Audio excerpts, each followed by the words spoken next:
Hello everyone, welcome back. One of my viewers asked me to just go through some very basic beginner exercises, okay? Because I've been doing a lot of more advanced videos, but let's go back to the beginning now and just do some very basic stuff. Um, first time, uh, first time shooting gun. What do I normally have people do? Well, first of all, I always start people off with an AR rifle, right? I always start them off with the rifle. In many cases, I'm meeting these people for the first time. I don't know how well they're going to be able to follow my directions. And basically, with the rifle, because it's a longer barrel, if they start moving this in an unsafe direction, I have a lot of real estate here that I can grab the rifle and control, as opposed to a pistol. Pistol can very quickly move in a very unexpected direction. Okay, so that's why I always start off people with a rifle. I go through some basic stuff, and then once I see that you're handling the rifle well, and you're hitting the targets, then I'll train you on the pistol. Okay, so we always start off with the rifle, and uh, you know, after first I go over the basic safety rules: guns in the safe direction, fingers off trigger until you're ready to shoot. We treat all guns like they're loaded. Now, important thing to understand is that when dealing with people who are new to guns, okay, you can talk to them for 8 hours straight about keeping the finger off the trigger. The fact of the matter is, their whole life they've been practicing putting their finger on things that look like guns. So when they pick up the hairdryer, finger goes on the trigger. When they pick up the drill, the finger goes immediately on the trigger. Okay, so simply talking to people and screaming at them and telling them to keep their finger off the trigger, that's not gonna work. The way they learn this is just with repetitions, okay? So that's why a lot of times you'll see pictures of newbies, and yeah, their fingers on the trigger. Yeah, you tell them to keep off the finger off trigger, they start off like this, but by the time you bring up the camera to take a picture, their finger's already back on the trigger, because that's where it feels comfortable to them. That's what they've been doing their whole lives, okay? So that's a really important thing to understand if you're a beginner, okay? Just because you know that you're supposed to keep your finger off trigger doesn't mean that you will do that. So just be aware of that. And also, if you're working with other people who are beginners, be aware that even though they know what they're supposed to do, their muscle memory is to put the finger on the trigger, because that's what they've been doing their whole life with gun-like things, hair dryers and drills. Okay, so after we go through the basic safety rules, what I will usually have people do is just practice locking the gun open, okay, and putting the safety on. Okay, so with a 360-degree range, I can point the gun in any direction. So basically, what I will have them do is, again, that's your bolt catch there. Pull it back, push it in, put the safety on. Okay, all right, and then I'll have them point the gun up, safety on, safety off, safety on, safety off, safety on, safety off. Basically, I want people to be able to manipulate the safety without looking at it, because a lot of times when I tell people to take the safety off, they're going like this. I want them to get really comfortable with working the safety, okay, without coming off the gun. Okay, so we got 4 points of contact. Grab the gun over here. I teach people a C-clamp. Thumb over the top over here. Grab it here. Cup your shoulder forward. Pull the gun into your chest, face on the gun. And as far as the stance, basically you present your chest to the target, and you just drop your right foot back, legs straight. Okay. The reason is because usually when I'm working with people, I might be working with them for a whole hour. So if I try to teach people like a horse stance, a horse riding stance like this, their muscles are gonna get tired. Okay. So for drilling purposes, it's a really good idea to practice with your legs straight, so you don't get tired, and just drop your right foot back while presenting your chest forward. And then by having your right foot back, basically, you're able to push into the gun and counteract the recoil. Okay, so those are the first basic things I want people to do. I want them to learn how to hold the gun. Okay, lean into the gun, pull it tight into your chest. Right, basically the gun should be coming straight into your chest. Cup your shoulder forward. You should not be able to pull this out of your body. I teach people to basically lift the stock slightly up over their shoulder, because it brings it closer to their eye. Okay, right, and then this later on, this is going to become a hinge point, right? So the gun hinges up and down at that point right there. Okay, so that's the hinge point. From here, I can turn around, bring the gun up, turn around, bring the gun up, and basically it's just, you know, the two basically come together. The gun and my head come together. So this is another very basic drill that you can do without the gun even being loaded. You know, anchor the toe of the stock into, you know, into your chest, and not out here. People have a tendency from watching Elmer Fudd cartoons to put the gun out here. Your eyes are not out here, right? Eyes are in the center of your body. So you're trying to line up the sight with your eyes. So because your eyes are here, the stock is going to line up with your eyes. So that's why I cut my shoulder forward. That goes there. Practice bringing the gun up. Practice working the safety on and off without looking at the safety. Okay, and then practice locking the gun open, closing the gun, locking the gun open. Okay, now when I'm not loading a live round into the chamber, normally when I bring the bolt down, I let it down slowly so that it doesn't it doesn't slam into the gun. If you're actually chambering around, yeah, you want to let that thing, let the spring do its job and let it slam forward, because then you're actually chambering around. Okay, so those are like your basic exercises that will familiarize you with how to hold the gun, how to manipulate the different buttons on the gun. Okay, and then from there, now normally I'll have people shoot at that point the rifle, right? Get used with the rifle. At some point when I bring them over to the pistol, okay, same deal over here. I'm going to teach them to lock the gun open. So now here's the thing: if I want to keep the gun pointed in that direction, right? Let's say I designate that as a safe direction. What I'm going to tell people is drop your right foot back so that the gun will naturally want to point that way. Because if I stand like this, the gun naturally wants to point this way, right? So if I stand like this, the gun naturally wants to point this way. However, if I turn my body like this, now my gun wants to point, the gun wants to point that way. So that's how I teach people.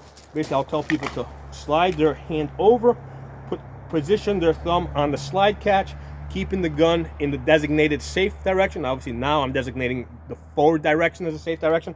Lock the gun open, right? And then practice slowly bring it down.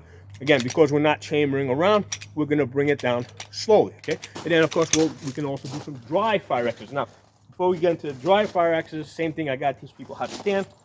So again, start with your feet side by side, then just drop your right foot back, presenting your chest forward. I'll do the eye dominance test. Basically, I'll have them hold their hand up like this, both eyes open, look at a target, follow it back to their eye. I'm omnidominant. If I'm looking that way, I go to my right eye. If I'm looking that way, I go to my left eye. So I can easily shoot on either side, but most people will be either right eye dominant or left eye dominant. Your eye determines which hand holds the gun, which side you shoot at, because shooting is a seeing thing. Okay, the seeing part is the most important part, not the comfort part. Doesn't matter if you're crippled in your right hand. If you're right eye dominant, you shoot on your right side. If you're left eye dominant, you shoot on your left side. It doesn't matter if this is your weak hand. The side that sees is the side that normally shoots. Okay, so I'll do this right here. Slow the pistol. Feet side by side. Drop your right foot back. Keep your chest presented straight forward. The reason is because when my chest is flat, when I put my hands like this, they're going to naturally, end up in the same position without one arm being longer than the other. If I try to stand something like this, now I have issues. Now I gotta end up bending my arm to get my hands to match up. When you're shooting, right? Obviously, if you're gonna push into a wall, if I tell you to push into something, you're gonna want to extend your hands fully. You're not gonna have one hand back, right? You want maximum strength. So maximum strength is both hands fully extended as you push into something. So this is gonna come especially important with women when I'm training them, when I want to make sure that they're putting all their strength forward into the gun to manage the recoil. Okay, so if you in this position that we talked about, get us higher on the gun over here. You don't want any space under here. If the gun is here, basically the gun's gonna rock around and it'll jam up. These guns are recoil dependent. Okay, they run on recoil the same way your car runs on gasoline. So that backward pressure is what moves the slide back and forth to eject the empty case or feed the next round. So in order for that to work, the bottom has to stay steady while the slide's running back and forth. If you let the gun move around, what that's going to do is it's going to bleed off energy, and then the slide's not going to come back all the way. It's only going to come back halfway, and it's either going to fail to eject the round or fail to feed the next round. Okay. So that's the concept with shooting the pistol. Now the same thing applies to the rifle. Again, this is also recoil operated. This is a blowback. I like using the 9mm ARs for the initial training because the same ammunition, the same magazines will go into both these guns. So it just makes training a big convenience for me. You know, just being able to use the same ammunition, same magazines initially. This way I can go back and forth between the two guns as I need to go. Okay, so going back to the pistol. Okay, so again, having people stand in that position, extend fully, get as high as you can in the gun so the gun doesn't rock around, straight finger. And then on this side over here, this is the weakest point of my grip, okay? I'm trying to close this gap over here. And the way I'm going to close this gap is I'm going to take this meaty part here, I'm going to turn my hand forward, and I'm going to basically plug that hole, okay? So both thumbs pointed forward. I'll put my thumb on the frame. Now, lots of women have really small fingers and the thumb won't be able to reach there. So, you know, because it won't be able to reach up there, I'll just have them tuck it underneath. In my case, I put my thumb up on the frame over here. That also braces the gun a little bit further. So from here, I'll have you extend all the way out, okay? Now, I always start people off on optics, okay, on red dots. It just makes it a lot easier to train people. Down the road, I'll go back and I'll teach you how to shoot iron sights. At this point, I just want, the important thing when you're training people is you just want them to first learn to enjoy shooting the guns, okay? You throw too much stuff at people, you make it too much work. And especially with the new shooters, women, they're gonna lose interest in it, okay? So I just want, you know, initially what we want to hear is the steel ringing. We want to hear ding, ding, ding, ding, ding, because that's gonna make people really happy and it's gonna wanna make them shoot more. And now you can, you know, now I can go back and I can teach them more things, okay? But initially I gotta basically, you know, teach them to enjoy shooting, okay? So that's the focus of learning how to shoot. Learn to enjoy shooting, and then all the other advanced stuff, all the defensive training, all that stuff will come later on. But you're never gonna get there unless you first learn to enjoy shooting, okay? So that's really important when training people, okay?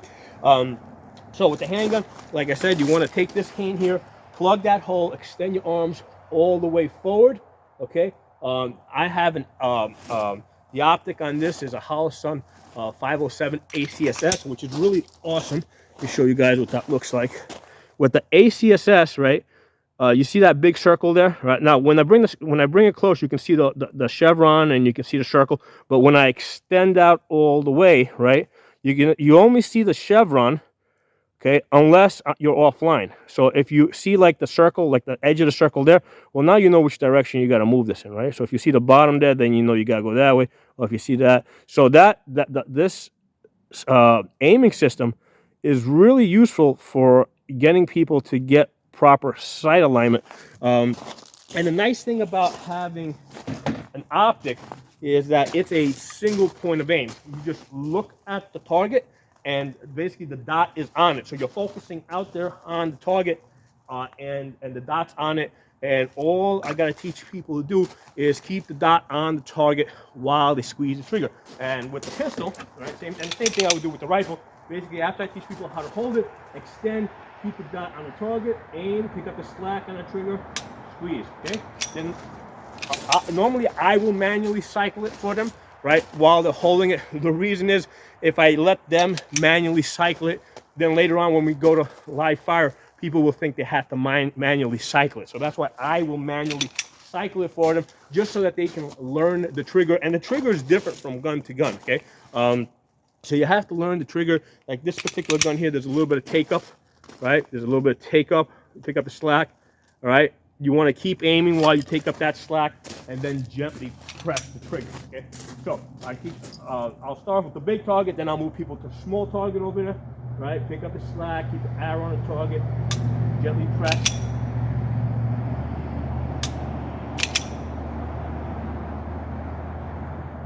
Okay, so if you only got iron sights on your gun, so basically you have an antique gun, okay? So if your gun only has iron sights, there's 3 points of aim: rear sight, front sight, and target over there. The thing that with that is when you're doing this exercise, you don't focus on the target.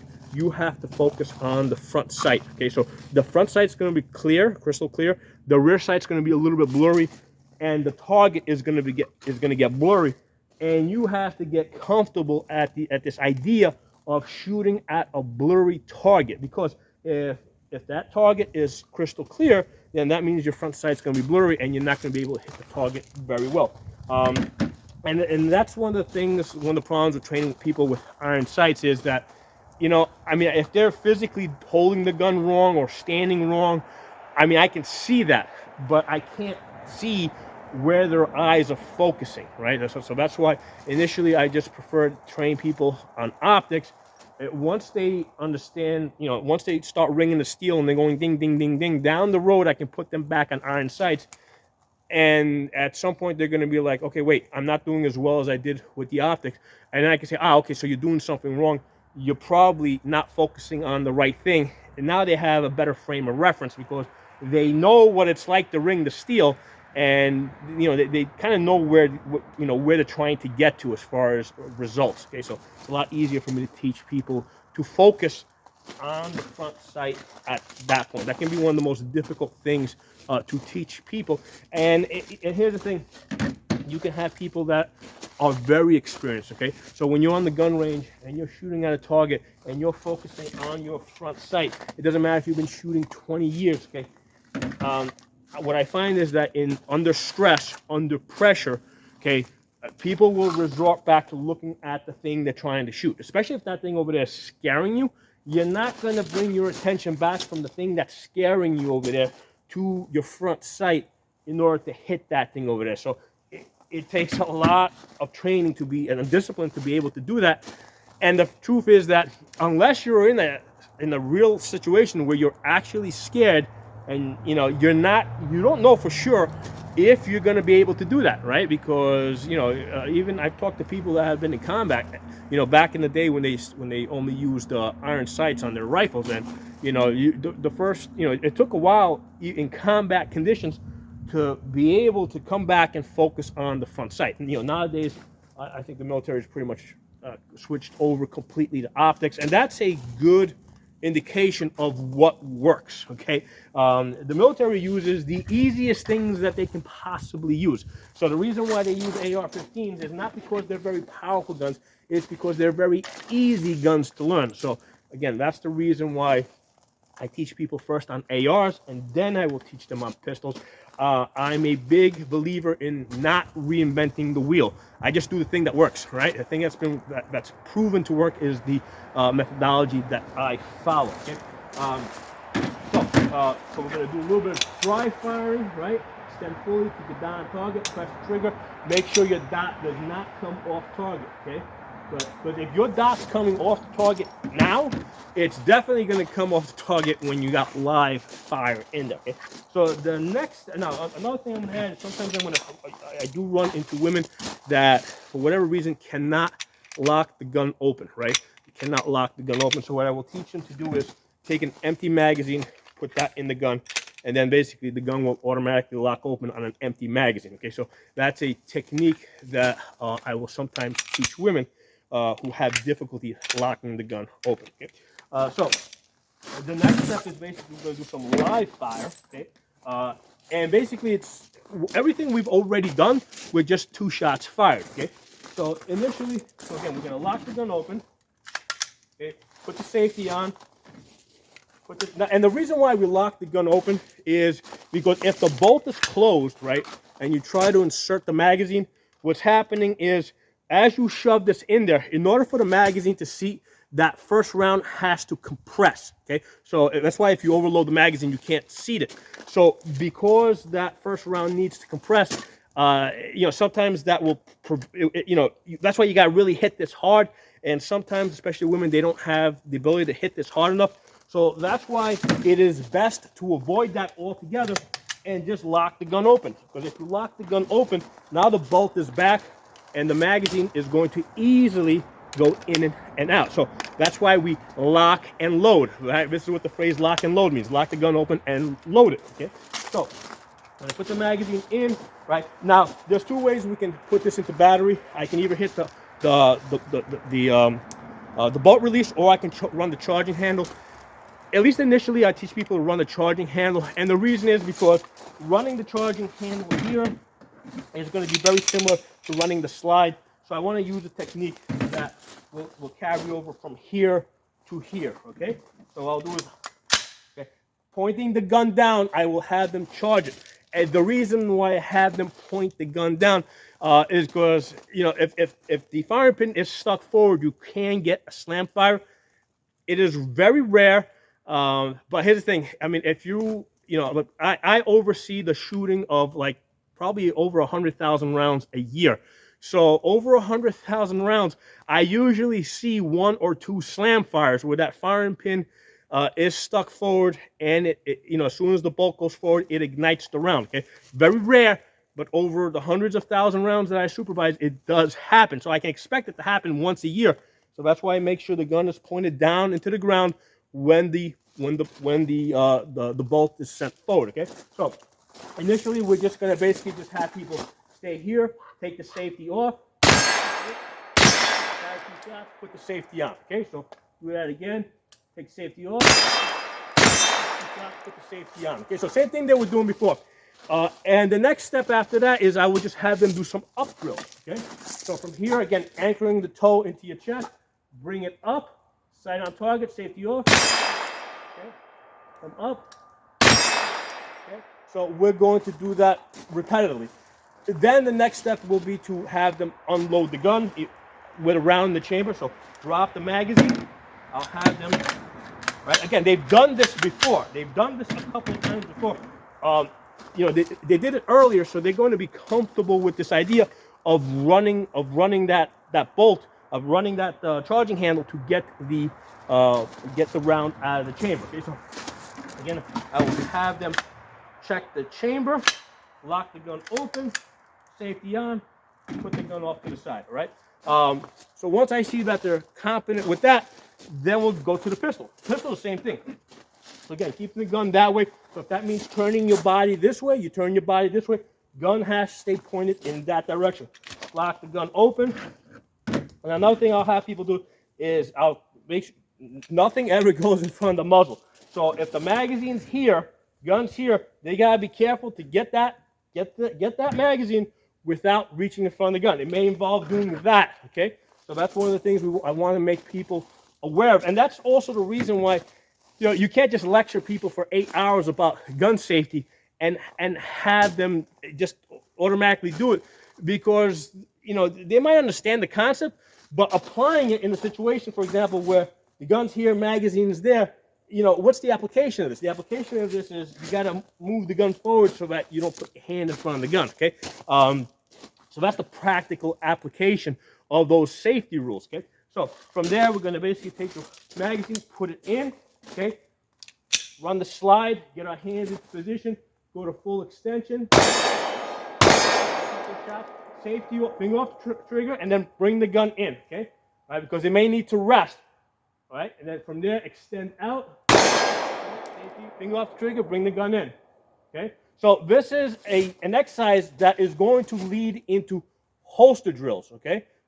So, you know, basically just being able to extend, find your sights, come back in, extend, find your sights, come back in, right? And then do that with the live fire, extend, find your sights, come back in, and then the next step is basically to unload the gun, okay? Right? Unload the gun, lock the gun open, put it down. So that's the next step, okay? And again, this is all baby stuff, okay? The stuff that you guys have seen me do so far, that's what I teach 10-year-olds, okay? This is baby stuff. This is not defensive training. This is not learning to shoot a gun for self-defense. This is just learning to shoot a gun and have fun and just basically learning how to operate, okay? Now, one of the things to understand is that, you know, people come into this with different goals, okay? Some people just want to shoot the guns to have fun. Other people want to become gun owners. other people want to be able to use the gun for self-defense. So depending on what level people are trying to get at, the approach is going to be slightly different. The attitude, my attitude towards them is going to, and my expectations towards them are going to be slightly different. Okay, so not everybody gets trained the same. I train you at your level. So the next step after this, okay, is where we start getting into more of the self-defense type of stuff. Okay, so for that, we're going to apply a sling to the gun.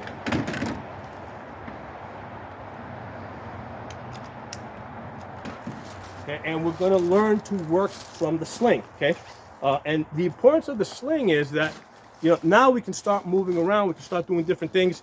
And many times, you know, like I'll have you do some drills from the sling without anything in the gun, where you're just coming up, getting it down on target, go back to rest, come up, get your gun back on target. All right, I'll have people turn around like this, right? Come up, get on target, take your safety off, take your safety back on, right? Safety off, safety on. Okay, so this is a very basic exercise, and the important thing about the sling is, if I tell people to let the gun hang, that means I want hands off the gun. So this way I can talk to you, I can do other things. I don't want your hands on the gun. So again, this is part of the reason why the sling is so important.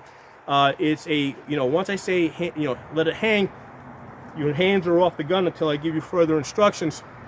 There's no possible way we can have an accident or anything.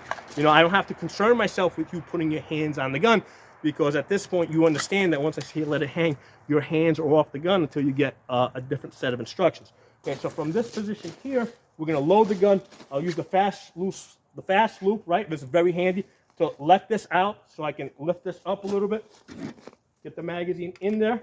Okay, give this a tug. Okay, from there I can just tighten my sling up a little bit, right? And the same deal, you know, just from the let it hang there, come up, safety off. Okay. Go to relax, come up. Okay. Right. The next step after this, right, is learning how to get the gun out of your way to completely sling it. Okay, so from here, I'm going to basically throw the gun. And again, I could be standing right here, right next to you where the camera is. You got to be able to sling this gun without pointing it at me, right? As you pull it up, pull the strap there it goes right there, right? So from there, to retrieve the gun, you're going to pull the fast loop out here, roll it around, right? And notice how, as I roll it around, it comes straight down, right? From there, bring the gun up, safety off. Right, so these are very basic exercises. Again, now we're getting into a few more advanced things where you need to be able to get the gun out of your way so that you can do other things, right? So from there, it's now on my back. You know, I can bend over, I can pick up stuff, I can do other important work, right? And then if I need to retrieve the gun, I'm gonna bring it around, okay?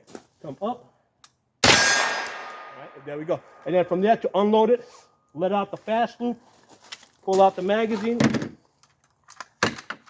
the chamber, okay? And I know I dropped the round somewhere, here it is.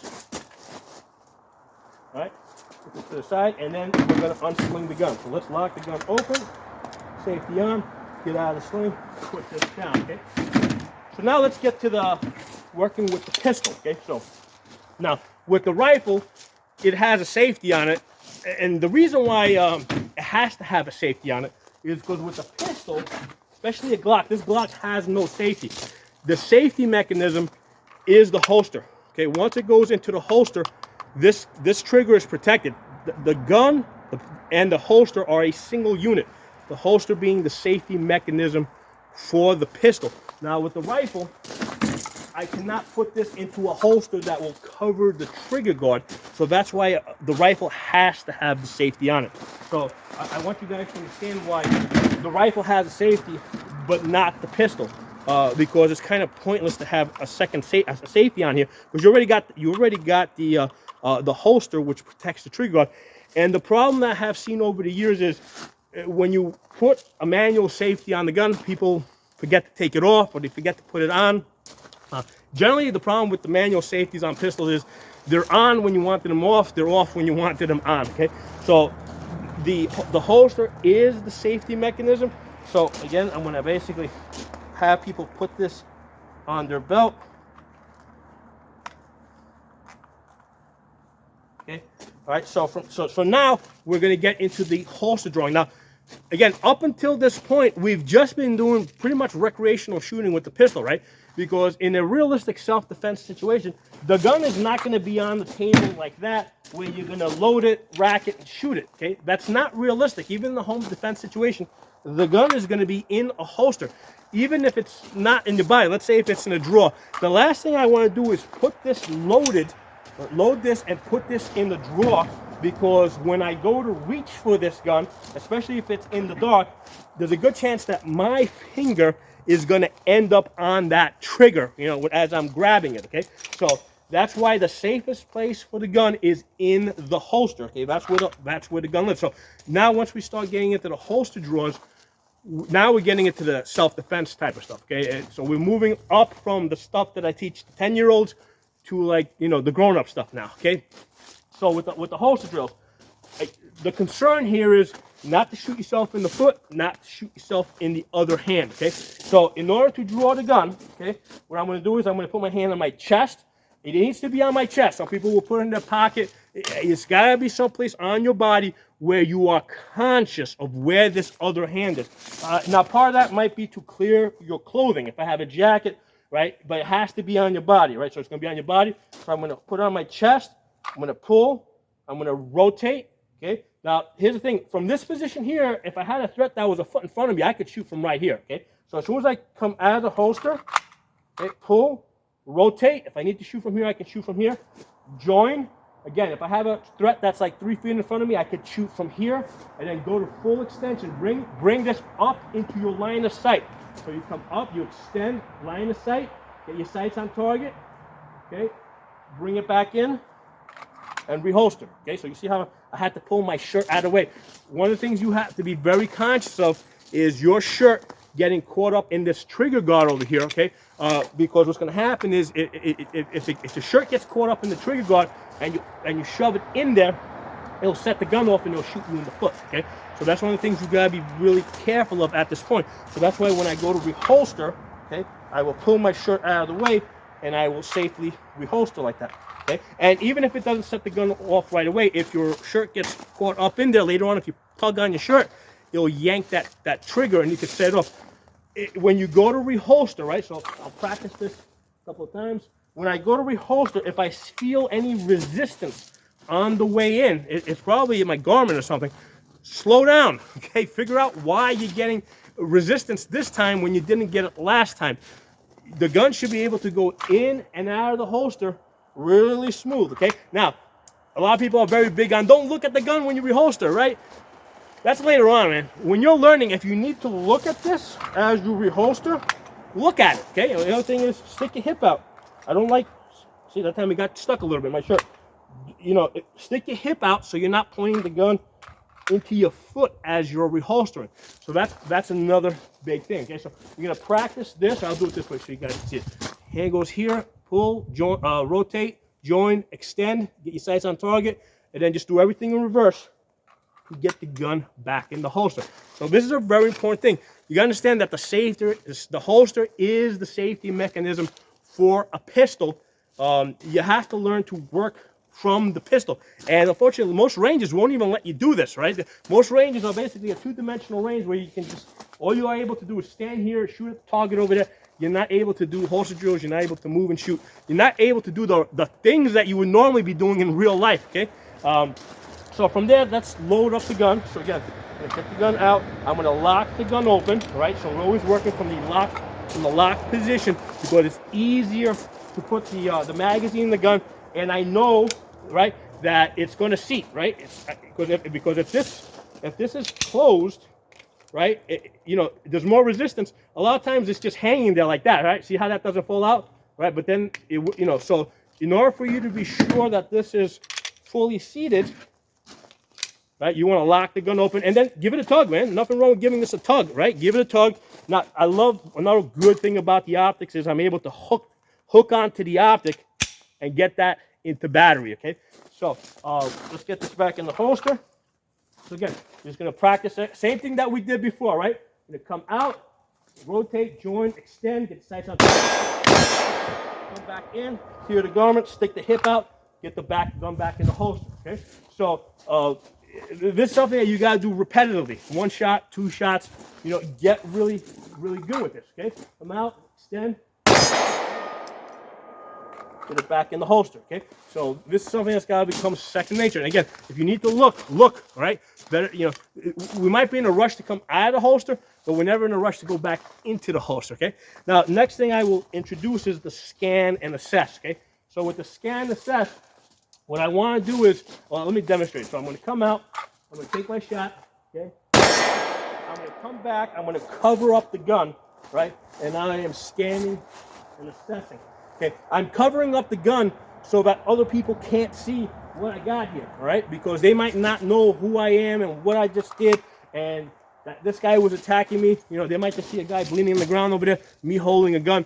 They might assume that I'm the threat, right? All of a sudden I got all sorts of people trying to shoot me, right? So I want to cover up the gun while I do that scan assess. The other reason for the scan assess is to break tunnel vision, okay? Because what happens is if I have a threat over there and I have to defend myself, that's not something I've ever done really, right? So chances are that if any of us, if we get into a self-defense type of situation where we fire the gun, what we don't want to do is freeze after the fact. We don't want to be there like, bang, like frozen, okay? So the scan and assess kickstarts our brain to start thinking about other things, okay? Those other things will be get the gun back in the holster, all right? So the scan and assess is a mechanism to break that tunnel vision so that you can do the next thing, and then the next thing, and the next thing, because you always want to have a job. In a self-defense situation, you're always thinking, okay, what's next? What's going on? You always want to be on your toes like that. So the scan and assess is a mechanism to get you to the next step. So, you know, fire a shot, scan, assess, get the gun back in the holster, and then the next thing that we are thinking about in a self-defense type of situation is get the gun back in the holster. Basically, we want to look around, make sure that we're in a safe position. If need be, we can move behind cover or something. Get on the phone, call 911. You want to do that because you want to establish that you're the victim. You want to establish like who you are, what you're wearing. So when the police show up at the scene, they have some general idea of what happened and who you are and what your role was in all this. But you don't want to go into too many details, right? The 911 operator may start asking you like specific details. You don't want to get into it. All you want to do is establish who you are, what you're wearing, and that you're the victim and you had to defend yourself because you were being attacked, okay? The next thing you're going to concern yourself with is the evidence, okay? Where's his gun? Where's his knife? Where's your shell cases, okay? You want to, because especially in an emergency situation, when 911 comes through, those things might end up getting moved around. And that's something that you would have to be very careful. You got to make that report to the police and say, hey, his knife was there, but that guy picked it up and he moved it. Or EMS, when they came through the gun, they accidentally kicked the gun way down there, because it's really important to establish where you were, where that threat was. Okay, so if his knife gets kicked from here all the way down there, that's a completely different type of scenario. So these are things that you want to pay attention to. Pay attention to the evidence, his gun, his knife, your shell cases, and basically, in very simple terms, report that to the police. Other thing you're going to be aware of is the witnesses. Who are the witnesses? Okay, you want to point them out to police. You should not make a statement. Okay, you want to point out to the police, hey, I can't talk to you under the advice of my lawyer, but that person were present. Please talk to them. They should be able to give you a report. And the next thing you want after that is you want to get on the phone with your lawyer, a prepaid legal service. If you wait until after this happens, you go to a lawyer, they're going to want like a $2,000 retainer, okay, just to look at your case. You want to have a prepaid lawyer. The one I have, it's U.S. Law Shield. I think it runs me something like $150 a month. But sorry, not $150 a year, $150 a year, about $11 a month. I said that backwards. It's $11 a month. And if you use the promo code Pocono Shooting, you get some discount. I think you get like an extra, either an extra 2 months, or you get it's either an extra 2 months, or you get they waive the sign-up fee, and then you get 1 month free. So it depends on what state you're in. So I don't know what state you're in, but you get some discount with the promo code Pocono shooting. Okay, so it only costs you about $130 for the year, $150 depending on what your situation is. With the promo code, it should come out to about $130. It's well worth it, okay? Because if you get into into any type of a situation like that, you don't want to be looking for lawyers. You want to have a lawyer on hand already. You want to be able to call them up, say, hey, this is my situation. Police are here. Please talk to them. And then what's going to happen is that lawyer is going to tell the police to stop talking to you, right? Because you do not want to make a statement at that point in time, because you're going to make mistakes. You're going to get things out of order. You're going to say the wrong thing. You know, you're going to make mistakes. You do not make a statement at that time. You wait until you get together with your lawyer. And then your lawyer will decide, even if you should make a statement, because maybe the information that was gathered from the witnesses or from security cameras is enough, right? Maybe you don't even need to make a statement, right? Because anything that you say is basically, you know, is potentially endangering you, right? So if your lawyer determines that you don't need to make a statement, that the existing evidence is enough, that you don't need to, then that's enough, man. You don't, you know, there's no reason for you to risk making a statement, okay? So yeah, you definitely gotta have that. I'll put a link below to US Law Shield and that promo code, because I highly advise it. It's also really good in case you got gun questions, right? Like, you know, if you got questions with regards to, like, you know, like what's your state magazine capacity, you know, where can you take the gun, just any general gun questions, you can call them up, ask them, and they'll email you the answer in writing, so you have a point of reference. Also, if you're traveling with the gun, again, you can get like an itinerary, what states you can go to, what states you can't, etc. You know, they will give you that information, and they will stay up to date as the laws change. Okay, so that's the basic beginner stuff. Those exercises. I hope that was useful. Thank you to that viewer that recommended that I make a video on this subject. I've done it in the past, but it's been a while, so I figured, hey, you know what? Let's do another video. I enjoy making videos. So thanks for watching. I will talk to you all soon. And also, please share this information. Right? There's a lot of valuable information in this, and I don't charge. Basically, I don't make any money off of these videos. If you can share this video, pass it around. Get this information circulated, right? Both the basic shooting fundamentals and you know, the different stages of training, and also the legal stuff that I mentioned. This is stuff that should be circulated. Okay, so please share it. I'll talk to you all soon.